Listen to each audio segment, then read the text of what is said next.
being a 21-year-old kid, like where like everybody else my age is, like getting lit at the, at the college bar, like that's not my place. That's not where I'm at. Does it frustrate you to see Instagram stories or see the life that you could have lived if you didn't sacrifice what you sacrificed? No, because I was miserable. I was fucking miserable in that life. And when I lived that life, I was told by other people what I could be, and I was pigeonholed like my dad is, bro. And it goes beyond like monetarily in a job sense. When I went to college and, I rushed fraternities, I didn't get into the top frat, right? Like I got into like the mid-tier frat. And, it's other people telling me like, you belong here. You're put into this position in the social hierarchy. Fuck you, have a nice day, bro. You can't label me. You can't pigeonhole me and tell me that this is where I belong and that I can only like see these girls because like they're on the same mid-tier level of sororities. The fuck? When I went to go, interview and be in a business frat in school, I got rejected. They told me, like, I don't know what they told me, but I guess I didn't fit the criteria of PSC at the University of Michigan Ross. Fuck you, have a nice day. Same thing. So I tried playing that game, bro. I tried like, living that life, playing that game. And it was a bunch of people telling me that I wasn't good enough. And now here I am running laps around all of these people in a position that these people couldn't even fathom. Can't tell me shit.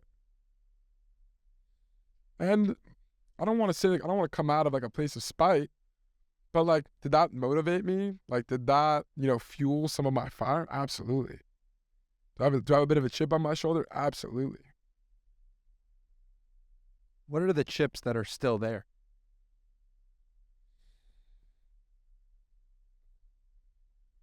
I don't know. I don't think that I'm motivated by the reasons that I was once motivated. Like, because like now I feel like I've kind of hit like this point where it's like, okay, you know what I mean? Like Settle you from sixth grade rejecting you can only get you to What's that? No, that's Sam Parr. That's Sam Parr. Oh, we brought that up on the podcast. Fucking talking about how Sally rejected him and how he made it his life mission not to be a loser because Sally. Nah, man, I'm not crying over sixth grade. Like, I've reached a point now where it's like, I'm very content where I'm at. I'm very content, like, the position that I'm in. I got buddies from high school, people that were a year older than me, 2 years older than me. Yo, Ollie, bro, you keep killing it. I see what you're doing, man. Like, dude, that shit's inspirational. But like, I don't have anything to prove to those people anymore. For sure, I once did. When I was on like kind of my come up, when everybody was doubting me, when people were laughing in my face, sex chocolate, like that's wild, right? Like this kid's what the hell? At this point, like I feel like I've done it. And so now like kind of what compels me and motivates me to get to the next level is the fact that I'm now in new rooms with people that are 100 times farther ahead than me. Right? And then, you get humbled. You get humbled real quick. And you realize I ain't shit. You know what I'm saying? Yeah, I do know what you're saying. No, it's a good feeling. And so it's like, bro, like there's never a ceiling. Like there is never a ceiling, right? Like now I'm staying at this nice hotel. I'm here in Austin. I'm staying at this 5-star hotel.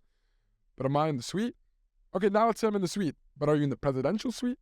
Okay, now let's say you're in the presidential suite. Do you own the fucking hotel?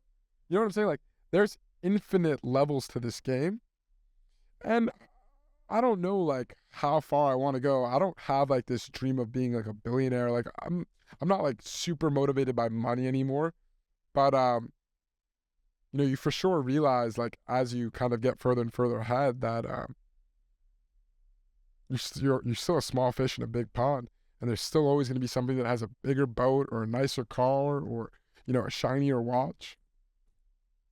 A lot of people might look at that and be like, that's a miserable existence.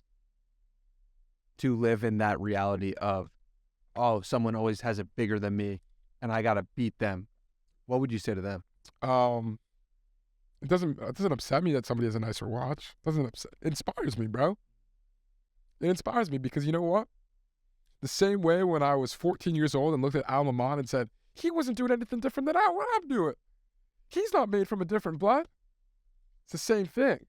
But instead of being worth $0 and my mom was being worth $50,000, you know, I'm worth X, and this guy's worth a couple $100 million.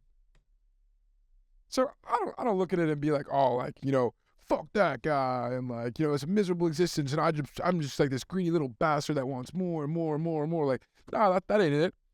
But I think that it's like actually like liberating to see that, like, you know, you get access to these rooms and you realize like how similar we all are.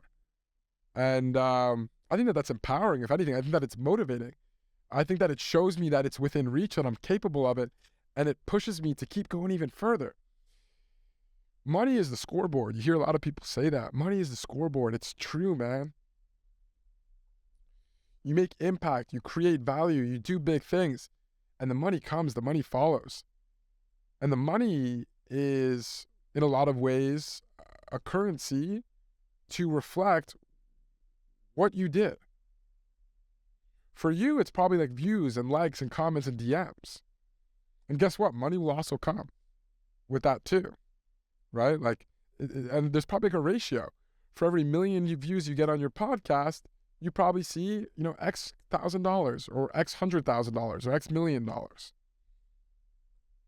So like, I'm not necessarily like optimizing for money, but I am optimizing for growth.